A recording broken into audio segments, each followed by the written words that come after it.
Big boss season 7 മലയാളത്തിന്റെ 100ാമത്തെ ദിവസം അവർ second runner up is here. Welcome ഷാനവാസിക്, അല്ലെങ്കിൽ മലയാളികളുടെ ഷാനൂക്ക.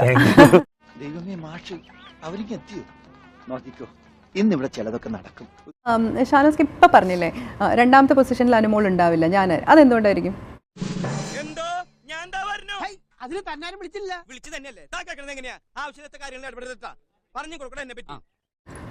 ഞാൻ 10-15 വർഷത്തോളമായി ഇൻഡസ്ട്രിയിൽ നിൽക്കുന്നു. എനിക്കറിയാം എൻ്റെ ഓഡിയൻസ് എന്ത് ആഗ്രഹിക്കുന്നുണ്ടെന്ന്.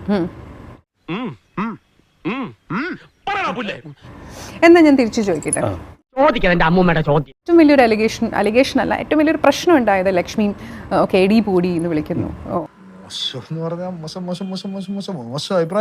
സ്ത്രീകൾ എന്തെങ്കിലും പറയുമ്പോൾ നിനക്ക് എടി പൂടി എന്നാണ്. പക്ഷെ അത് സ്ത്രീകൾക്ക് ഇഷ്ടപ്പെടുന്നു തോന്നുന്നുണ്ടോ? ഈ പറയുന്ന ഓഡിയൻസിനെ വിലയിരുത്തുന്നുണ്ടെങ്കിൽ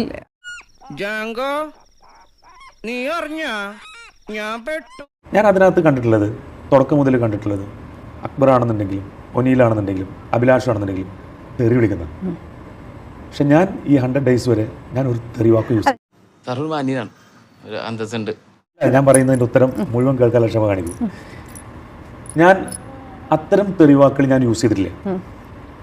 പിന്നെ ഞാൻ യൂസ് ചെയ്തത് എടി പൊടിയാണ്.